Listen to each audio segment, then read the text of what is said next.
The Montana sky doesn't forgive weakness. It doesn't hold space for grief or second chances or the kind of quiet hoping a person does alone at night when nobody's watching. It just sits up there, enormous and indifferent, pressing down on everything below it with the full weight of its own silence. Clara Voss had learned that early. She was 22 years old, standing on a dirt road 12 miles east of Harlan Creek, Montana, with a cracked leather satchel, a bedroll strapped across her back, and a letter she had read so many times the fold lines had gone soft as cloth. The mountains ahead of her were purple and cold. The road ahead of her was empty. And the name on the letter, the name her dying uncle had made her promise to find, belonged to a man she had never met. His name was Silas Greer. Her uncle had called him the most stubborn, the most honest, and the most alone man in Beaverhead County. He had said it like a combination lock. Like if you understood all three things together, you might understand how to get inside. Clara started walking. Music. Silas Greer was 44 years old and had been awake since before sunrise, which was nothing new.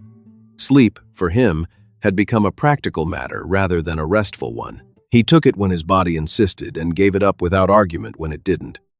He had been doing this for 6 years, since the winter the diphtheria moved through the valley, and took his son Thomas at age 9, and left the house so quiet that the clock on the mantel sounded like a hammer. He had stopped winding the clock after that. He told himself it was because he didn't need it. He knew what time it was by the light.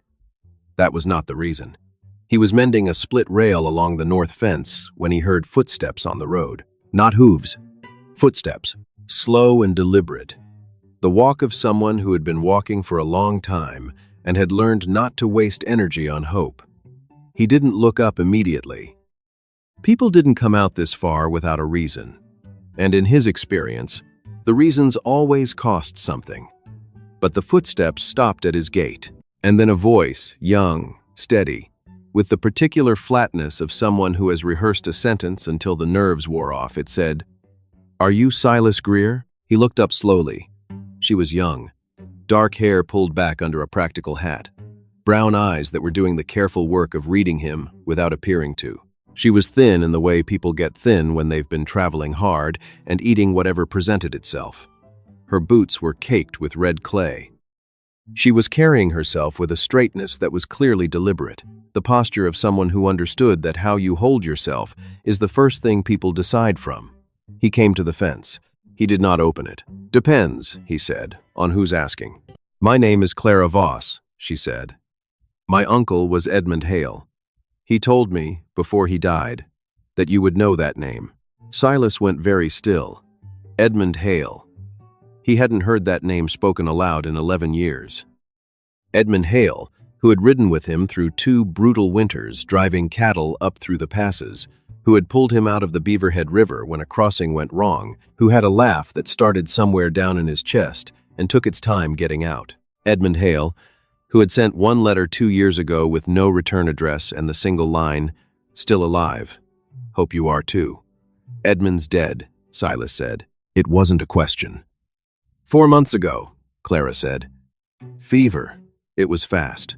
She paused. "He left me a letter for you." He looked at her for a long moment. The satchel, the clay-covered boots, the careful eyes, the exhaustion she was working hard not to show. "You walked from town," he said. "I walked from the stage stop," she said. 12 miles. He opened the gate. Music. She stood just inside the door of the kitchen while he read the letter at the table. Not quite in the room, and not quite out of it, like a person who has learned not to assume welcome. Edmund's handwriting was cramped and slanted, the handwriting of a man who'd had better things to do than practice penmanship. Silas. If you're reading this, Clara made it, which means she's tougher than she looks, and she looks plenty tough. Her mother, my sister Ruth, passed 3 years ago. Clara has been on her own since, doing piecework in Billings, then Butte, neither of which are places for a young woman alone, as you know better than most. She has nowhere that belongs to her. I thought of you because you have a ranch that's falling apart from 1 set of hands doing the work of 3, and because you are honest, which is rarer than gold and worth more in the long run. I am not asking you to do anything you don't want to do. I am asking you to give her a season, work and wages and a roof that doesn't leak. After that, If she wants to go, you let her go. If she wants to stay, that's between the two of you. You told me once, the second winter, that the worst thing about losing Thomas wasn't the grief, it was the silence that came after, that the house had gone from somewhere to nowhere, just like that. I've been thinking about that for 11 years, Silas. I think you have too. Consider this my last argument. I was always better at them than you anyway. Silas folded the letter. He set it on the table. He looked at it for a moment as though it might say something different if he gave it the chance. It didn't. He looked at Clara, who had not moved from the doorway. He had no right, Silas said quietly. No, she agreed. He didn't. She met his eyes steadily.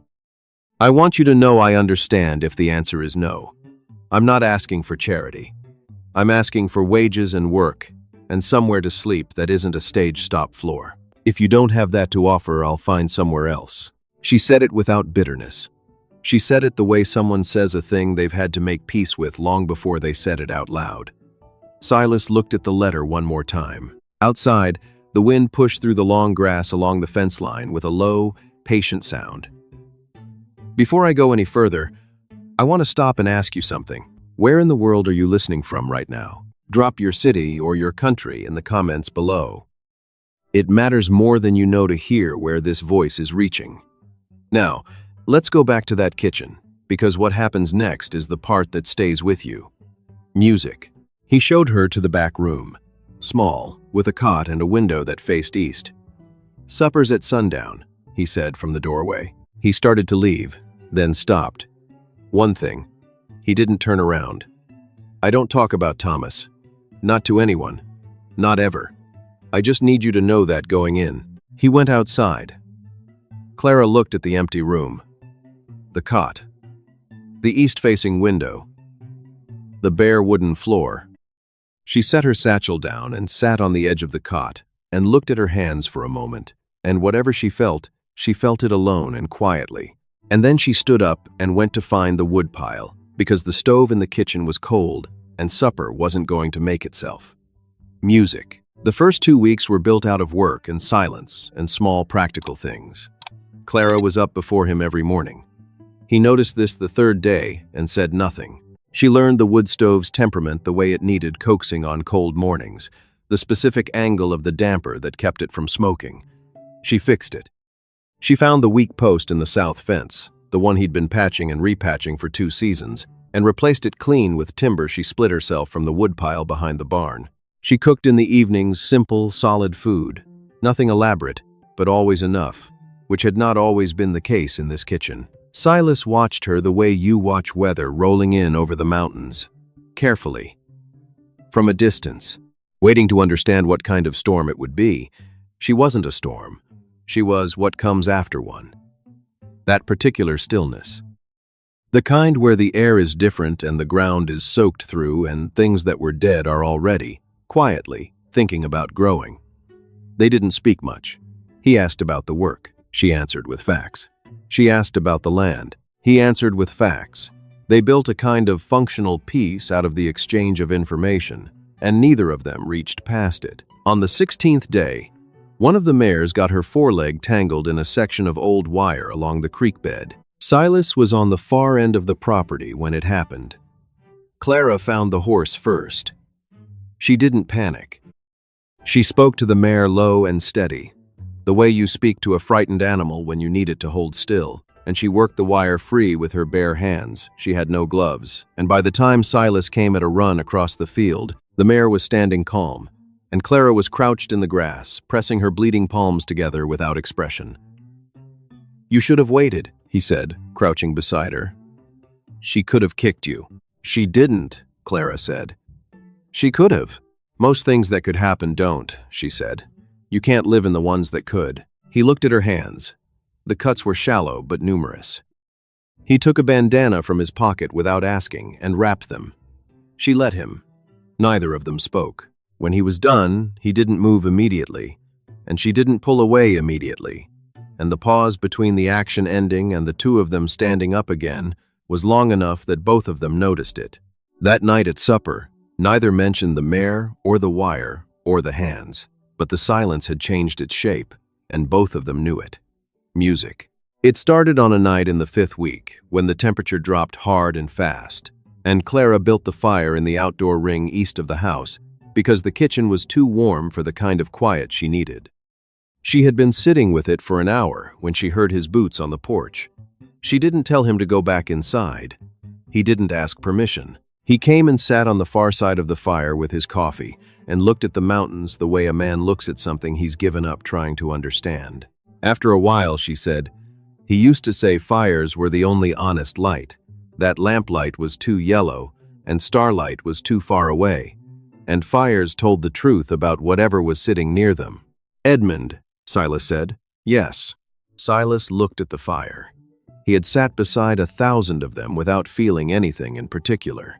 A fire was warmth and light and nothing more. That was what he had decided, somewhere around the 2nd or 3rd year, and he had not revisited the decision. Tonight, something was different. He talked about you, Clara said. She wasn't looking at him. She was looking at the fire. When I was young, before my mother got sick, he'd come for Sunday dinner, and he'd tell stories about the drives, men he'd ridden with. He told the Silas Greer stories differently than the others. How's that? Silas said. Like they were worth repeating, she said simply. He looked across the fire at her. She was watching the flames with an openness that wasn't careless, it was practiced. The openness of someone who has learned that closing yourself off costs more than it saves. What are you planning? He asked. After the season. Where will you go? She was quiet for a while. I used to have an answer to that, she said. I've been working on a new one since my mother died. She paused. I think I'm looking for somewhere that feels like it has room for me, not just my body, all of it. She gestured vaguely at herself. Whatever that is. Silas looked back at the fire. Something in his chest moved. Not dramatically. Not the way things moved in stories. The way a door moves when the latch gives barely, just enough to let the air change. He didn't say goodnight when he went back inside. He never did. But that night, for the first time in 6 years, he didn't damp the fire all the way down before sleeping. He left it burning just a little longer than necessary. Music. They rode into Harlan Creek together on the first Friday of the month. Silas had been dreading it. Small towns had long memories and narrow tolerances. He could feel the attention as they hitched the horses outside the feed store. Some of it curious, some of it the harder kind. A woman named Prentice, who controlled the dry goods counter and therefore felt she controlled the moral inventory of the county, looked at Clara with the specific expression of a person who has already decided and is simply waiting for evidence to confirm it. Outside, loading the wagon, a man named Colson, big, slow, deeply certain of his own authority over situations that weren't his, positioned himself near the horses. That your girl, Greer? He said, the word girl landing the way Colson intended it. Silas put down the sack of flour he was carrying with a deliberateness that took a moment.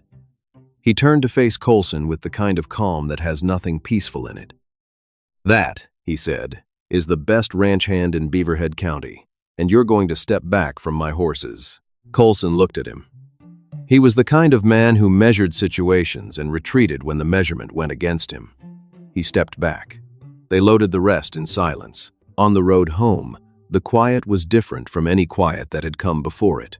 Warmer, more complicated, like the silence after a question has been asked before the answer arrives. You didn't have to do that, Clara said. I know, Silas said. Why did you? He looked at the road ahead of them, the long gold grass, the mountains going blue in the afternoon light. Because it was the truth, he said. And some things need to be said out loud, or they start to feel like they aren't true. She looked at him for a moment, and then she looked at the road. On the edge of town behind them, a man named Aldous Webb, who had been leaning against the post office wall and watching all of this with the professional attention of someone paid to notice things, pushed off the wall and walked away in the other direction. Music. It was a Sunday in the 7th week when Silas went to the barn to get a halter and found Clara's things spread across the old workbench. He hadn't meant to look, but what he saw stopped him. Medicines.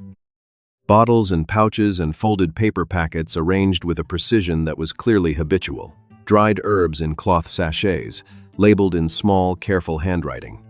A mortar and pestle, a notebook, open to a page covered in dense script plant names, dosages, preparations, notes in the margins. He was still looking when he heard her behind him. He waited for her to be embarrassed. She wasn't. "My mother was a healer," Clara said. "Not a doctor. She knew plants. What they did, what they didn't. She taught me from the time I could walk." She came and stood beside the bench. "I've been gathering since I got here. There's more in these hills than people bother to learn." He picked up the notebook. He looked at it without touching the pages. The writing was dense and ordered. This wasn't hobby knowledge. This was a life's accumulation. "This is how you knew what to do," he said. "With the mare. The wire cuts," she said. "Yes.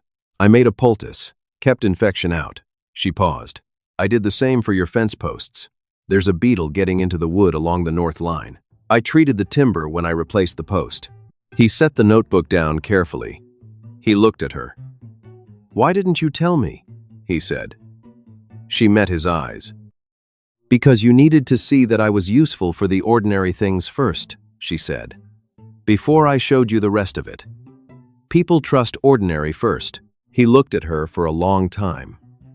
He thought about how carefully she had moved through these 7 weeks, how precisely she had calculated each step forward and each moment of restraint. "Your uncle didn't tell me any of this," he said. "I know," she said. "He wouldn't have. He knew if he told you everything in that letter, you'd think he was overselling me." Silas almost smiled. He stopped himself. "He was always doing that," he said, "leaving out the part that mattered so you'd discover it yourself." "Yes," she said quietly. He was. That evening, after supper, Silas stood in the doorway of the back room. "There's a man in town named Brecker," he said. "His wife has had a cough all winter that the doctor in Dillon hasn't been able to sort out. If you had something that might help her, it would be worth knowing." Clara looked up from her notebook. "I might," she said. He nodded and went to bed. That was the closest either of them came, that week, to saying what they meant. Music. She wasn't at supper 3 nights later. He found her outside by the fence at the east end of the property, sitting on the rail looking at the mountains with her knees drawn up and her face doing something complicated. "Clara, She looked up. Her eyes were wet, not crying the after of it. She said, "I need to tell you something. Something my uncle didn't put in the letter because he knew that if he did, you might not let me come." Silas sat down on the rail beside her. He waited. She looked at the mountains for a moment, then looked at her hands. "There's a man named Aldous Webb. He's been buying up land in this county on behalf of a railroad company. He's been telling Apache families and Mexican families and anyone without documentation that their residency on land they've worked for years has no legal standing." She paused. 3 months before my uncle died, Webb came to where I was living in Butte.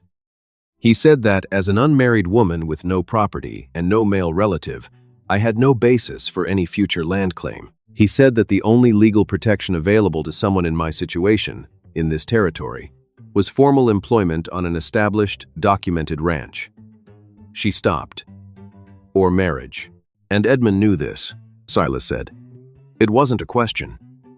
"Yes, but he didn't put it in the letter." Clara looked at the mountains. "He wanted you to want me here," she said. Her voice was steady and sad and proud in exactly equal measure. "Not because you felt sorry for my situation, because you wanted me here."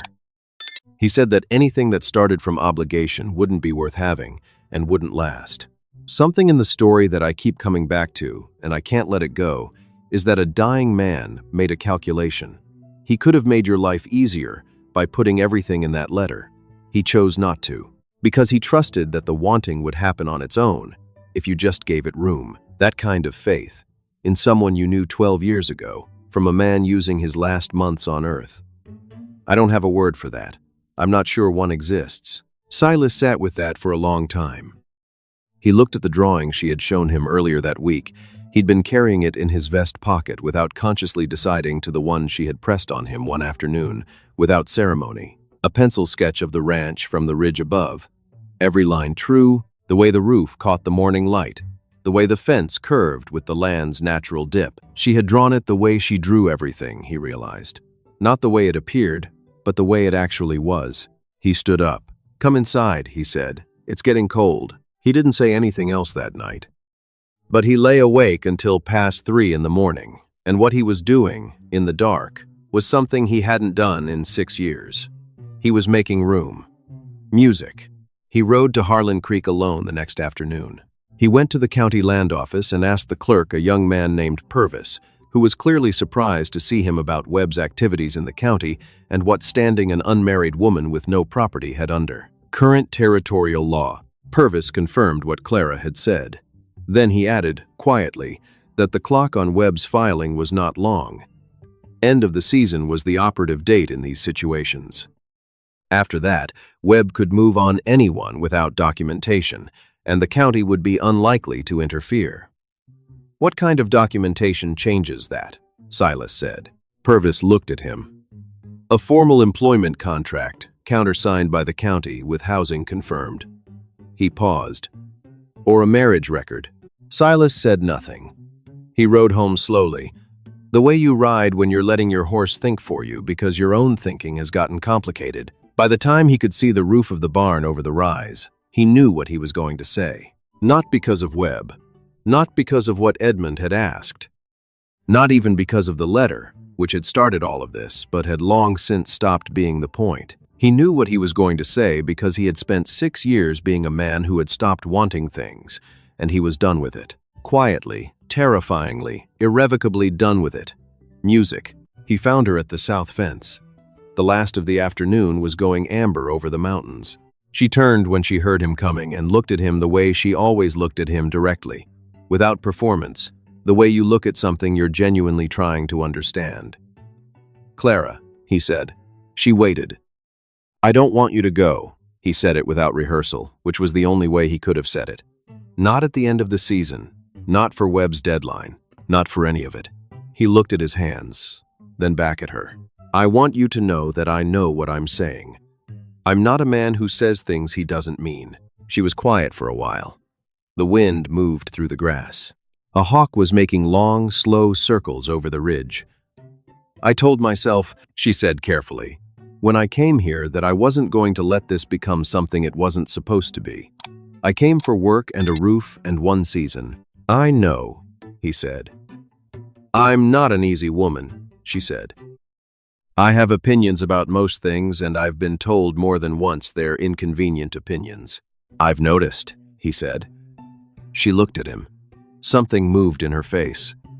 "What are you asking me, Silas?" He looked at the ranch behind him. The repaired fence, the barn with its finely sound roof, the east garden, which was hers. She had planted it in early spring without asking. Just turned the soil one morning and put seeds in, and he had watched from the window and said nothing because he didn't have words for what he felt watching someone plant something in ground that had been bare for 6 years. "I'm asking you to stay," he said, "permanently. With documentation and with my name if you want it and without it if you don't. I'm asking you to make this place something again." He paused. "I'm asking you to let me see you every day for the rest of my life, and actually see you. Not just the work, all of it." He stopped. "I think that's worth something." Clara looked at him for a long time, longer than was comfortable, longer than most people would hold a silence. "My uncle knew," she said finally. "Didn't he?" "I think Edmund always knew," Silas said. "Stubborn old man," she said softly. "The worst kind," Silas said. The corner of her mouth moved. It wasn't quite a smile. It was what comes before one. "I'll need the employment contract regardless," she said. "On principle. I'll have Purvis draw it up Monday. And if I stay past the season, you stay," he said. "As long as you want to stay. On your terms." She was quiet for another moment. The last of the light was going gold over the mountains behind her. "Then yes," she said. It wasn't a grand pronouncement. It was the way she said everything that mattered, simply, steadily, like something she had considered long enough to trust. Music. Webb came on a Wednesday with a surveying assistant he didn't introduce and a document folder he held like evidence at a trial. He had the focused energy of a man who has been looking forward to something for a while. Silas was at the barn. Clara was at the garden. Webb walked past Silas directly toward Clara, which told Silas everything he needed to know about the man's assessment of the situation. Webb was still 3 steps from the garden when Silas was between them. He hadn't moved quickly. He simply was suddenly there, the way a man is there when he has already decided and has nothing left to deliberate. "Season's end is Friday," Webb said, looking past Silas toward Clara. "The informal arrangement here won't hold in county records. She needs to—" "She's not going anywhere," Silas said. His voice was flat, the way ground is flat after something has been leveled. "She is employed here under a contract filed with the county land office as of this morning. She is housed on this property. And she is my intended, which makes every piece of paper you're holding irrelevant." The word intended landed in the air between them. Behind Silas, Clara said nothing. Her face said nothing. But she stood very still.